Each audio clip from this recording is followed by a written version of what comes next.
Most people who struggle financially are not struggling because they lack information. They know compound interest exists. They know saving is better than spending. They know debt is expensive. The gap is not between knowledge and ignorance. The gap is between knowing and doing, and the reason that gap exists is not laziness or lack of willpower. It is that the right financial behaviors feel, in any given moment, indistinguishable from doing nothing. You put $200 into an index fund, and your life looks exactly the same as it did before. The feedback is invisible. The reward is years away, and most human brains are not built to stay consistent with something they cannot feel working. The 5 habits in this video are built around that problem. Small enough to start today, automatic enough to run without you, and designed to compound quietly in the background for as long as you leave them alone. Habit 1. Pay yourself first. The first habit sounds the most like common sense and gets ignored the most completely. Here is why.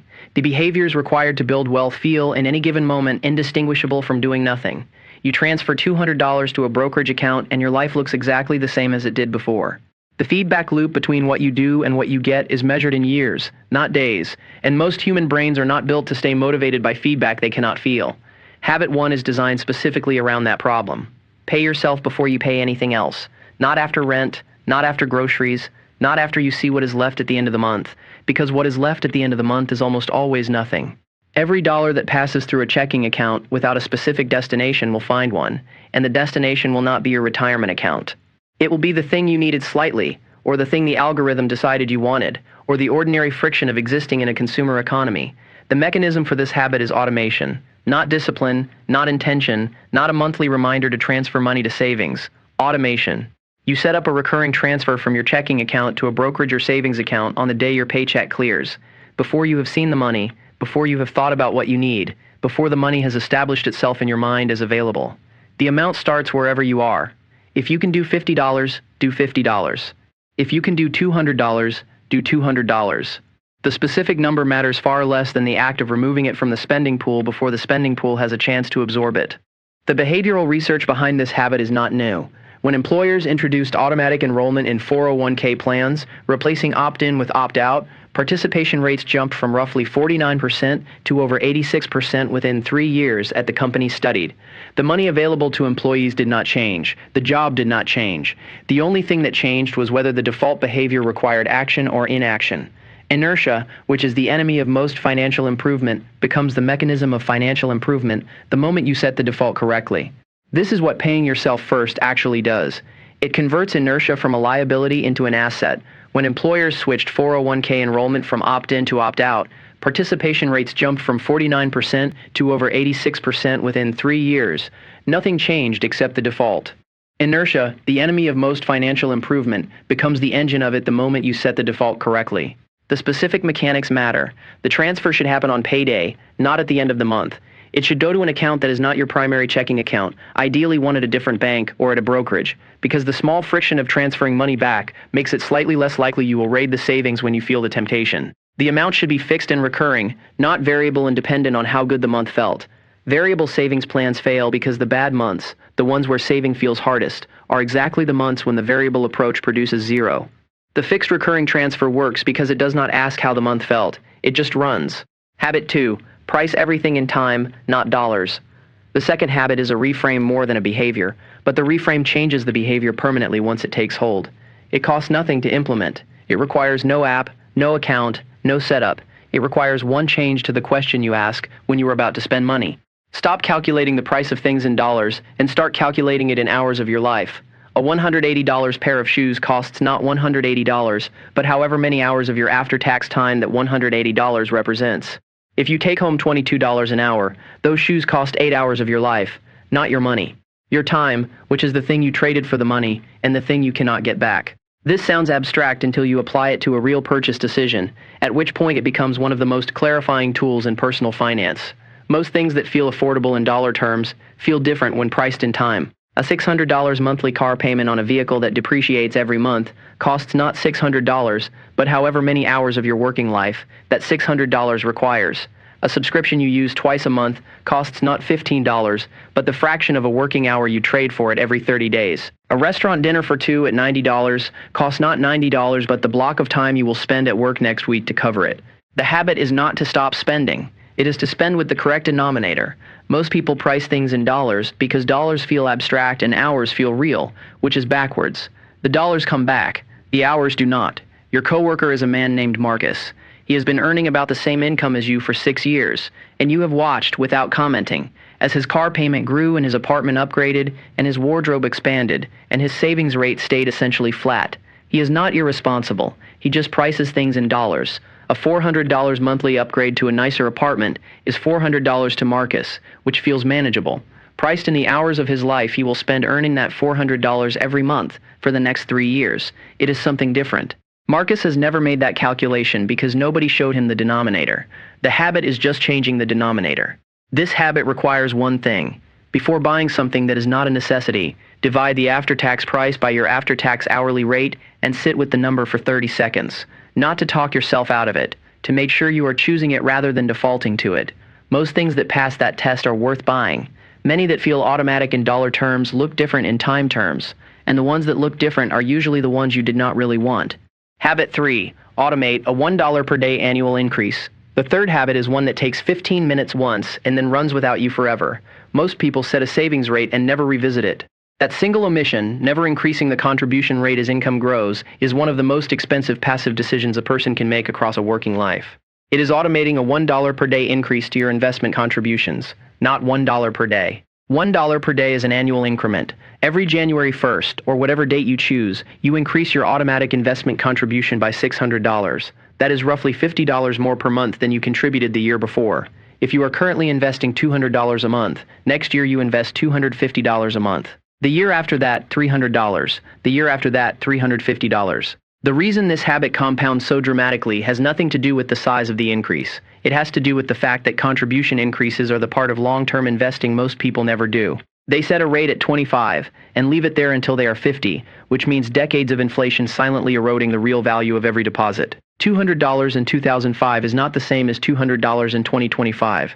The annual increase costs less each year in real terms because income is likely growing, and it produces portfolio balances at 20 and 30 years that are dramatically different from those of the person who never adjusted. Run the numbers. A person who invests $200 a month for 30 years at a 10% average annual return ends up with approximately $452,000. A person who starts at the same $200 a month but increases by $600 annually ends up with approximately $1.3 million over the same period. The difference is not a different income, not a different market, not a different investment vehicle. The difference is a $600 annual increment, roughly $50 a month more each year, applied consistently for 3 decades. The reason most people never do this is not that they cannot afford the increase. By year 5, when the contribution has grown from $200 to $450 a month, the additional $250 is usually absorbed by income growth that happened naturally over those years. The habit is not extracting more from you.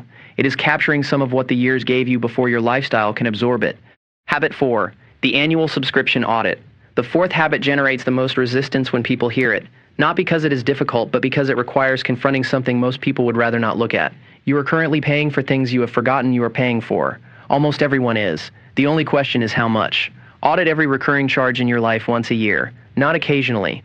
Once a year, on a specific date you put in your calendar, you pull up your credit card and bank statements and go through every subscription, every automatic renewal, every membership fee, and you ask one question about each one. Have I used this enough in the last 12 months to justify paying for it again? The audit is not about being cheap. It is about the specific financial phenomenon that behavioral economists call subscription blindness, the tendency to underestimate or entirely forget about charges that recur automatically because the decision to pay them was made once in the past, and the brain does not experience them as active choices the way it experiences a one-time purchase. A $14 streaming service you used 4 times in the last year is not a $14 decision, it is a $14 decision that your past self made and your present self is still paying for without realizing it. The average American household pays for services they do not use. Studies examining bank and credit card statements have consistently found that most people significantly underestimate the number of subscriptions they carry and the total monthly cost of those subscriptions when asked to estimate without looking. The gap between estimated and actual recurring monthly charges is, in study after study, significant enough to matter to a financial plan. The annual audit closes that gap. It does not require frugality or sacrifice. It requires one afternoon per year where you become a deliberate decision maker about money you are already spending rather than a passive payer of commitments your past self made. The process is simple.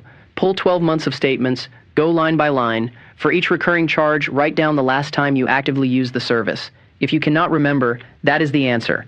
Cancel it or downgrade it and put the monthly cost into the investment account you automated in Habit 1. The typical person who does this audit seriously finds between $80 and $200 a month in charges that are not earning their place. Over a decade, that money invested rather than spent is not a trivial amount. It is a meaningful portion of a financial future. Habit 5. Round up every purchase. The fifth habit feels the smallest and produces the most outsized effect when practiced over decades. It is also the one that most people dismiss fastest because the amounts seem too trivial to matter, which is exactly the wrong way to think about a habit whose entire value comes from invisibility and consistency over time. Round up every purchase to the nearest dollar and invest the difference automatically. Several banking apps and fintech platforms now offer this feature built in. Every time you spend $4.37, 63 cents moves automatically to a savings or investment account. Every time you spend $22.15, 85 cents moves. The amounts are invisible in daily life. They accumulate in ways that are not invisible over years. This habit works not because the amounts are large. They are not. A person who rounds up every purchase will not retire on the roundup alone. The habit works because it converts every spending transaction into a simultaneous saving transaction, which changes the psychological relationship between spending and building wealth. In the standard model, spending and saving are opposites and in competition with each other. Roundup investing makes them happen simultaneously. You spend and you save in the same moment, and the saving requires no additional decision, no additional willpower, no additional moment of choosing the right thing over the easy thing. This habit also does the thing that all 5 habits share. It removes a decision from your daily path. You do not decide to round up. It happens. The transaction processes, the roundup moves, and you experience neither the discomfort of choosing to save, nor the guilt of choosing not to. The friction is gone in both directions, and what remains is a slow, automatic accumulation that builds without demanding anything from your finite daily supply of willpower. There is a woman who has been doing your family's taxes for 11 years. Her name is Gloria. She is methodical and precise, and she has seen every variation of financial decision-making that a person can make, from the client who maxed every account and arrived at 65 with more than they needed to the client who earned well for 40 years and arrived with almost nothing, and she has spent 2 decades watching what separated one group from the other. She told you once, sitting across the desk at the end of a long filing season, that the difference between the clients who arrived at retirement with options and the ones who arrived with anxiety was almost never income. It was almost never intelligence or education or luck. It was whether they had built systems that made the right behavior the easy behavior. The clients who were okay, she said, had all done something to make saving harder to skip than to do. She also said something else that stayed with you. She said the clients who struggled were not bad with money in the sense of being reckless or careless. They were bad with money in the sense of never having sat down and decided what they wanted the money to do, which meant the money did what money does when it has no direction. It covered the present and left nothing for the future. The habits are a way of deciding. Not dramatically, not with a financial plan that requires a spreadsheet and a weekend and a degree of certainty about the future you do not have. Just 5 small decisions made once that stay made. That sentence is the organizing principle behind all 5 habits. Pay yourself first automatically, so skipping requires action. Price things in time, so spending requires an honest calculation. Automate contribution increases, so growing your investment rate requires no annual decision. Audit subscriptions, so paying for things you do not use requires surviving a once-yearly review. Round up purchases, so every transaction moves a small amount toward your future, whether you thought about it or not. None of these habits produce dramatic daily feedback. None of them will make you feel rich this week or next month. The feedback arrives in the form of a number you check quarterly or annually that is higher than the one you expected, and then higher again the following year, and then higher at a rate that starts to feel less like addition and more like something else. Something that moves on its own with a momentum you did not have to create fresh every morning. That is the thing about small habits applied to money over long periods of time. They eventually stop feeling like discipline and start feeling like direction. You have not changed as a person. You are just pointed somewhere specific, and the pointing is doing the work that willpower used to fail at. Most of the people around you are not doing any of these 5 things. Not because the habits are secret or complicated or require special access. Because the day they were available to start was a day like any other day, and the benefit was invisible, and the effort was slightly more than 0, and they moved on. The gap between the financial life most people settle for and the one that is actually available to them is not a gap of income or intelligence or opportunity. It is almost entirely a gap of small, boring, unsexy decisions that compound over a long period of time into something that looks, from the outside, like luck. The habits close that gap, steadily, automatically, whether you are thinking about it or not. Today is also a day like any other. The difference is what you do with the next 15 minutes.